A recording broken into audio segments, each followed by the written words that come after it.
Now I've got my other buyers at the same time in the mix to create competition. But the ones that are going to be willing to pay that double multiple, those are rare.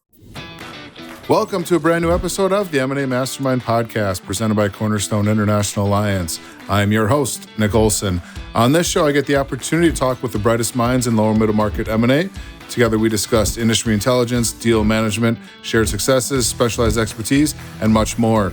If you serve the small to medium-sized business owner, this show will offer you tactics and insights you can use and implement now to become a master in M&A.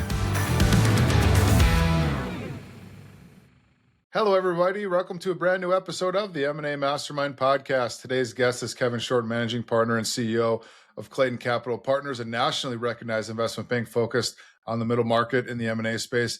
Kevin has led more than 250 transactions and built a reputation for helping clients achieve outcomes well above the industry averages that are out there. He's also an award-winning author of Sell Your Business for an Outrageous Price, where he breaks down the frameworks behind driving premium deal outcomes. Make sure you go ahead and check out that book and get your hands on a copy of your own. He's also known for his proactive approach to preparing companies for market, often years in advance, to maximize value and buyer demand. Today, we are diving into how advisors can move beyond running a process to actually engineering better outcomes for their clients. Kevin, welcome to the show. How you doing? Thanks for joining us. Thanks for inviting me on. Awesome. Well, excited for our topic here today. I mentioned your book in my intro, Selling Your Business for an Outrageous Price. Tell me a little bit more about your book and what it's about, and who should get their hands on that.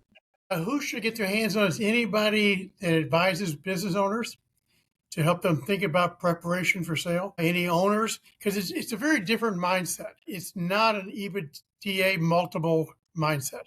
It's a mindset of that I learned by accident 20 years ago, that the value of the deal is a function of the value to the buyer, period. End of story. Because I've sold deals for 20 multiples and nobody else wanted to bid more than 5 because that buyer needed it and had to have it and was willing to pay up for it. So that's the underpinnings of the book. The trick is, well, obviously they're not going to volunteer that they'll pay 20 times. How do you tease that out of them? And so the secret is in the book, right?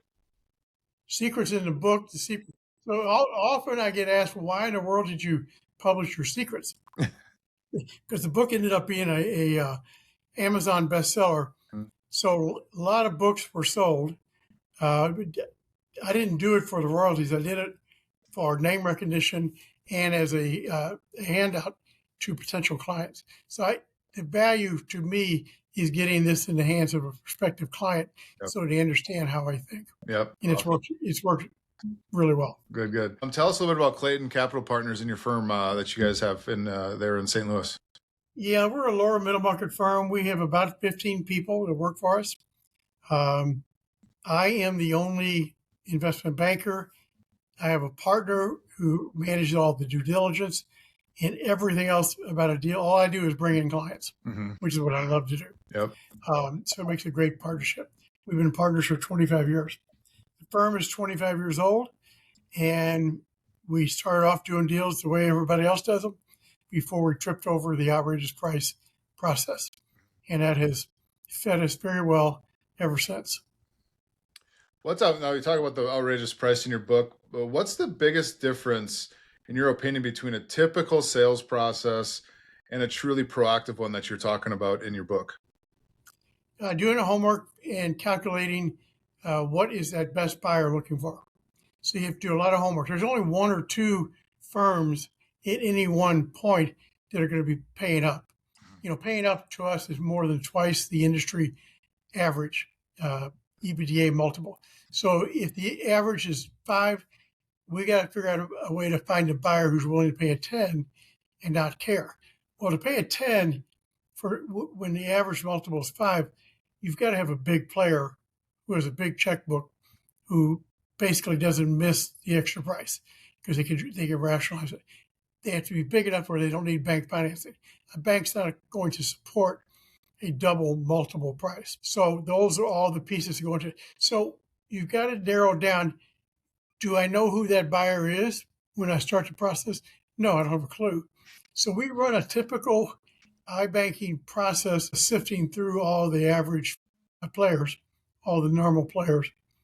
And we're looking for the buyer that basically begins to have certain attributes that we think could pay up. It has to be large, well-financed, and we understand the math as to why they could pay double. And is that math, that equation, is that more proprietary for you guys and how you look at it? No. Basically, that's how all it is doubling the EBITDA multiple. It's just our way of defining outrageous price. Gotcha. That's how we get there. None of it's proprietary. Everything's in the book. I get that question a lot. Even though I could sit and lay out how it works, all the attributes you're looking for in that buyer, how you run a process, how you get them to basically indicate if they're willing to pay up. But getting a Fortune 500 to pay twice the average multiple in that industry is very hard. And that's the secret sauce. And it's basically sales skills and investment banking skills. And you got to have fairly aggressive pricing on it and be willing to call their bluff. Because I've had buyers walk away. We had a deal where the client had sold the business for a 6 multiple. The buyer walked away. Nobody knew why. He hired us, and we got him to sell for a 14 multiple. Same buyer, a year later, they tried to walk away from us too. We said, good, we have other buyers in the queue, so go ahead. And they came back. They kept trying to walk away because they couldn't rationalize how do we pay a 14 multiple for something that everybody in the world thinks is worth a 5. But they paid because they knew they'd make their money back in less than a year. Yeah, I was going to ask, it seems like correct me if I'm wrong, it seems like you're bullish on that 2 times EBITDA multiple when you're looking at the right price. How do you stand on that because is that more your benchmark price you're looking for? Well, no, that's just all it is 2 times the average multiple for that industry is how we define outrageous price. That's the only purpose of that term, because otherwise, how do you define it? And it's going to be different for every industry because the average multiples are different. But in that last example you had given, you said they kept wanting to walk away, but you guys were for sure that you were going to get that was a 14 multiple. How do you know that? We don't. So the probability of getting these kind of multiples is lower than a normal process. But in this particular case, we found an Achilles heel. We developed a strategy that we rolled out of expanding our client. So this particular business had happened to be in the hazardous medical waste industry. So it's a very public industry when you pull permits. So we had our client go pull permits in Chicago, which was the headquarters of our target buyer, in LA, New York, Columbus, Ohio, for some reason, and someplace else. The idea was get that buyer's attention that we're going right at you. And they knew our client was effective, but they were only effective up until that point in one market. We had convinced them that we had raised some equity and we were going to be effective in all those markets. And they decided we better buy this company. And they came back to the table. And then when they heard our price, they basically said, you're an idiot, and hung up the phone. And we said, okay, good, thank you. And then we launched another very public pitch in a different city. And then they realized, we better get on the ball here or they're going to eat our lunch. So that's it. You find a reason. We did that with Tyco. You find a reason why they have to buy you and they can afford to pay for you because you're so small compared to them. This client in the hazardous waste, medical waste, they did about $6 million in sales. They were making $2 million EBITDA and they sold for a 14 multiple. Well, that's crazy. But because if they didn't, we were going to keep expanding. You had to find some little hook to get their attention because you have to keep bringing them back to the table because they will keep trying to walk away. Do you see this strategy work the same, different, better, worse, depending on strategic buyer, financial buyer? Does it not matter? Is it more fit for your clients? What are you seeing there? Good question. That's changed over the last 10 years because the private equity has taken over the industry. They're doing most of our deals. And 10 plus years ago, they wouldn't pay up. They're going to pay based on a financial formula. which doesn't work for an outrageous price. It works for our typical deal. So if we can't get somebody to bite on the outrageous price model, then we're still at market trying to get a regular multiple, right? So we don't leave our client high and dry, unless when they hire us, they say, I only want a 14 multiple or I'm not selling.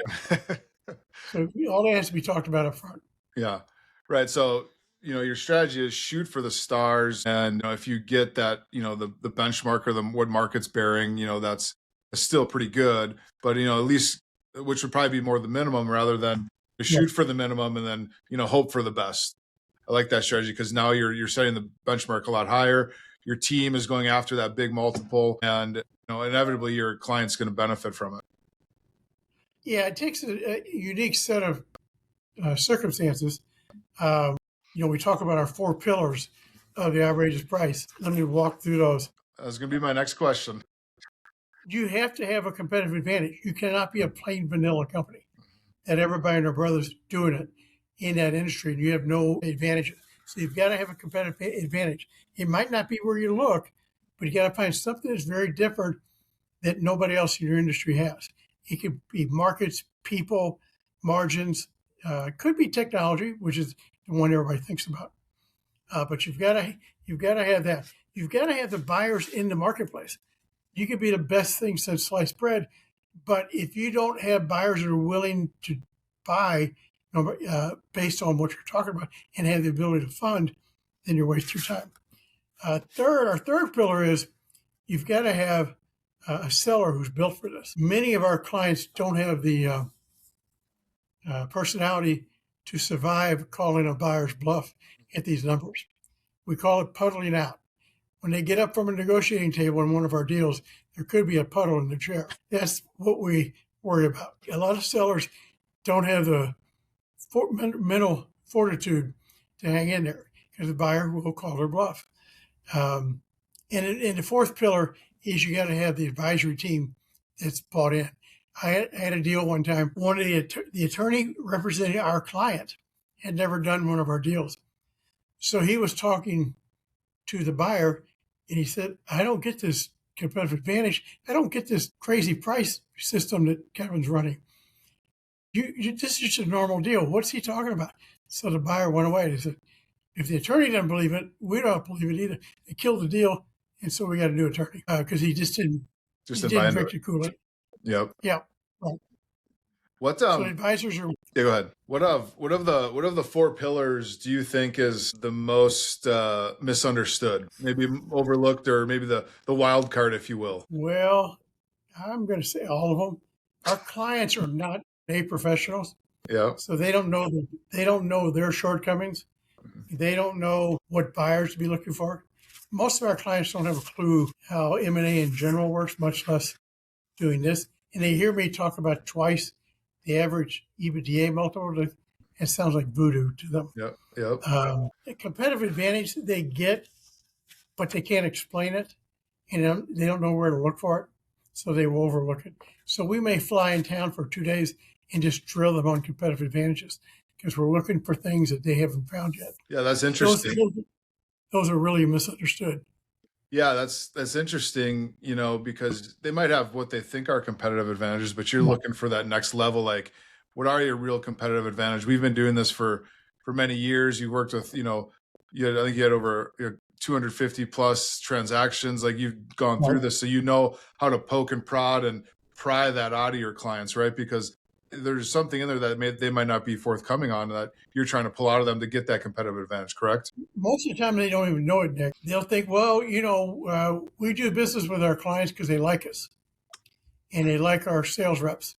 Like, no, that's really not a competitive advantage. Or we have the best price in the market. I said, that's definitely not a competitive advantage.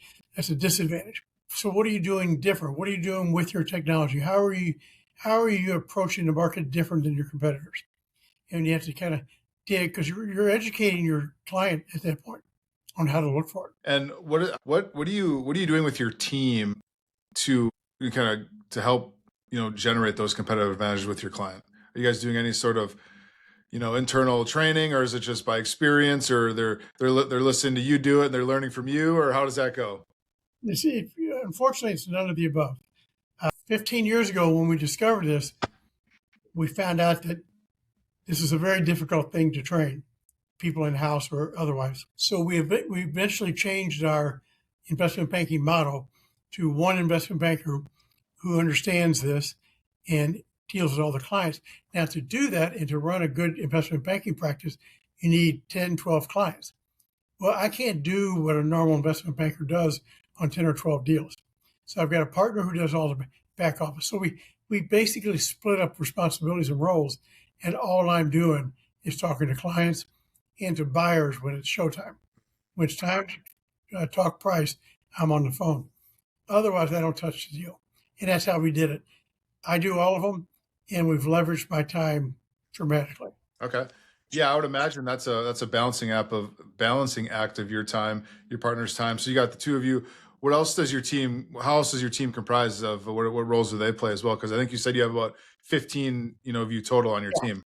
Well, research is a very big deal for us to find the right buyers. There's no list out there. You have to dig them out. And so they have to be trained on what to look for. So they are specially trained for outrageous price opportunities. And then they got to scour the various databases we subscribe to. But research is probably, I don't think it's half of our people, but it's close. It's a big deal.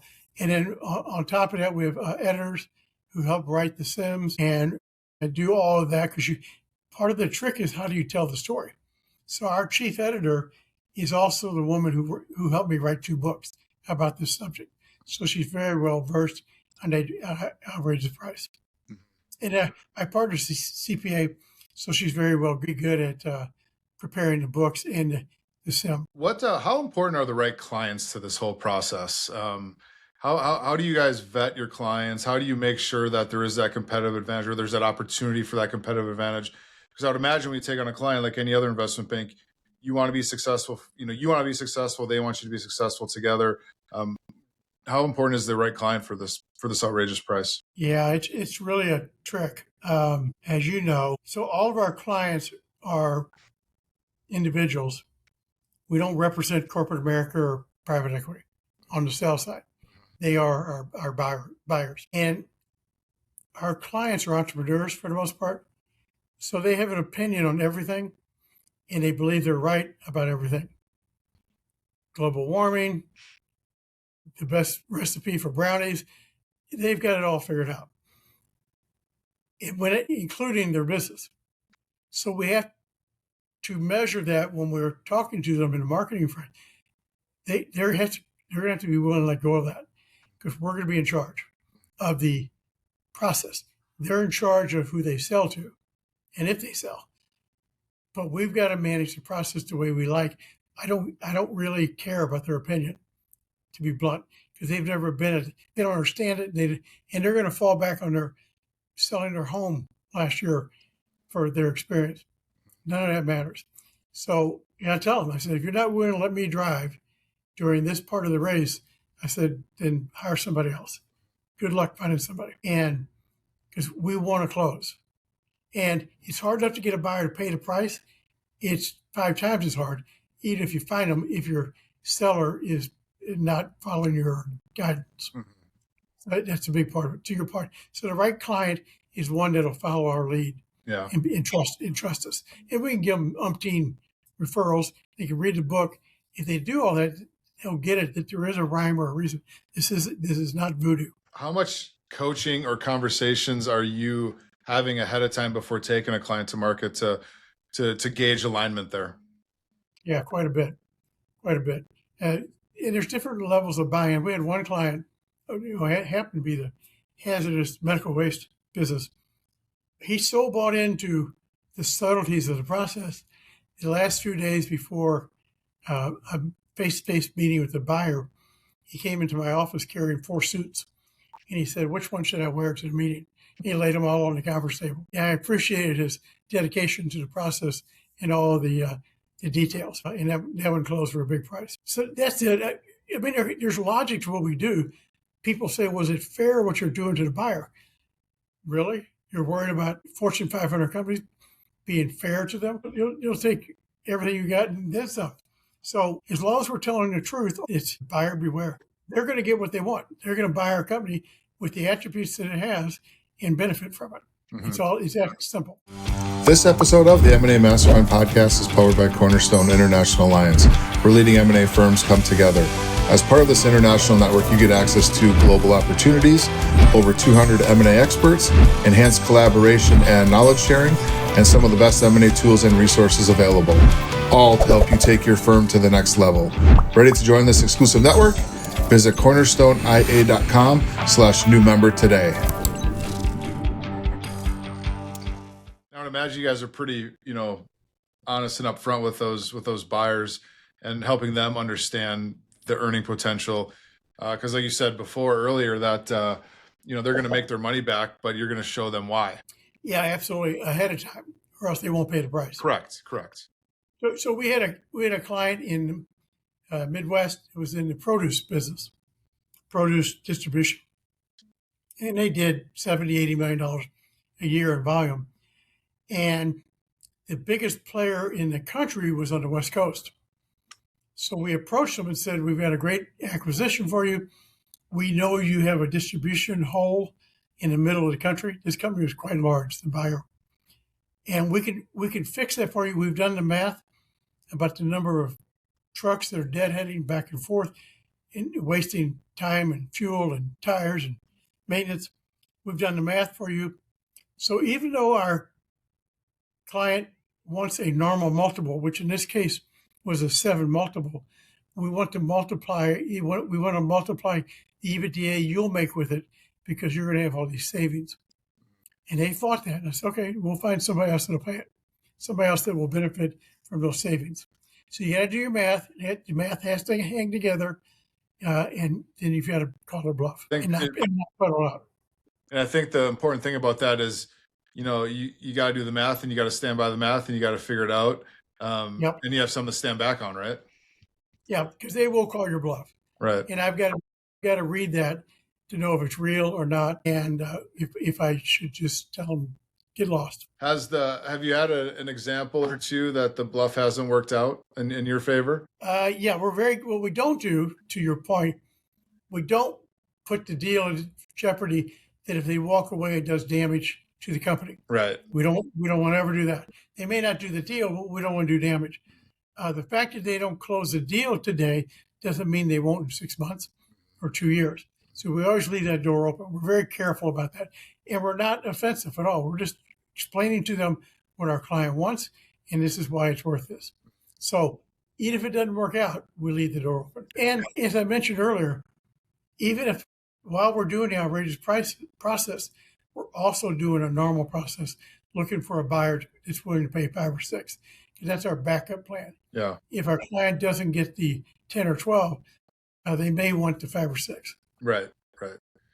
In a typical process, when you're looking for the outrageous price, are you typically working on, obviously more is better, but is it typical to have 1 buyer, 2 buyers, 3 buyers at that price? Or is that, Yeah, you're only going to get 1 or 2 as a rule that will play at those kind of prices. Yeah. Now, I've got my other buyers at the same time in the mix to create competition, but the ones that are going to be willing to pay that double multiple, those are rare. You had said, and we're talking about pricing off the buyer, not the seller, right? What about, what's one or more unique perspectives, in this pricing based on, the buyer's post-close economics? Can you maybe break that down a little bit, and how you read the buyers, and pricing off the buyer, not the seller?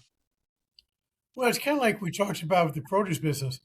The buyer didn't tell us that they were looking for a solution in the Midwest.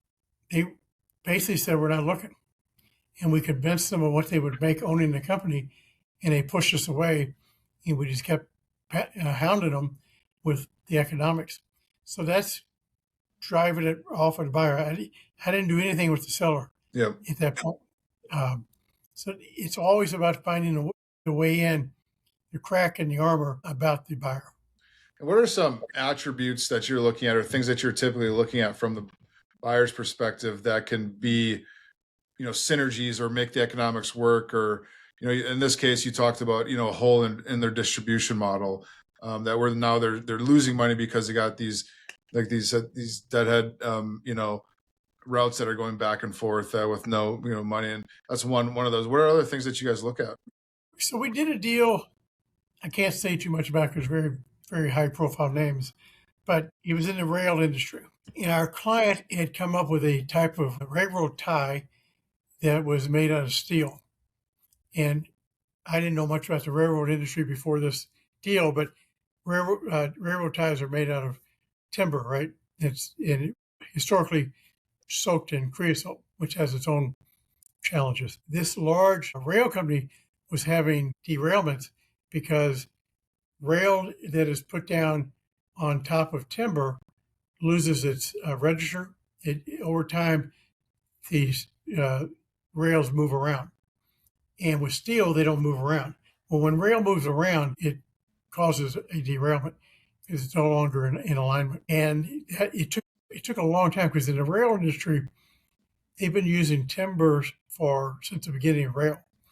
And the old guys in the railroad companies didn't want to hear anything about new technology.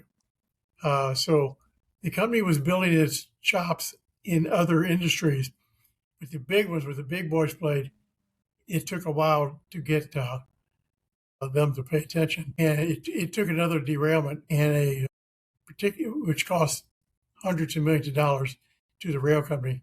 And we pointed out very carefully, maybe it's because your rail's out of alignment because it's stabilized in timber versus steel. And so we got an audience and it worked.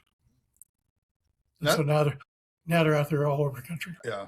And that's just that next level. I mean, it seems like if I could sum it up, in a way that's pretty simple, is you guys are taking that extra step, that next level of research, understanding your buyers, and really looking for synergies that are unique to them, and not just doing the basic research that will get you right. A basic multiple, right? Yeah, this is difficult. We're not using AI to find the differences. We're just using common sense. Where is a point where we can get leverage? Where is that at? And that there's no book that points out the leverage in the rail industry. You have to figure that out. Again, and once you do it, people are like, "Well, of course, that makes perfect sense." Okay, where you've been for 100 years, it made sense 100 years ago too. So you're kind of poking away at those vulnerabilities and turn them into competitive advantages. How much of this work that you guys are doing is leading up to taking them to market, getting them ready as the business? I mean, and how much are you helping them increase value compared to, when you get them to market and then now you're looking for the right buyers to get that price? Yeah, you would think there'd be a lot of that. We do a little bit of it, but generally, once we meet somebody and we talk to them and we find the outrageous difference, they want to go to market. They want to cash in. Now, could we help them develop that kind of a difference, that kind of a competitive advantage? Yeah, we can, because we're very good as a sounding board and in pointing them in the direction of what works and what doesn't work. But as a rule, we don't charge a lot for that, but it's great use of time, because if they can find it and document it and then deploy it, then they can sell it. Right.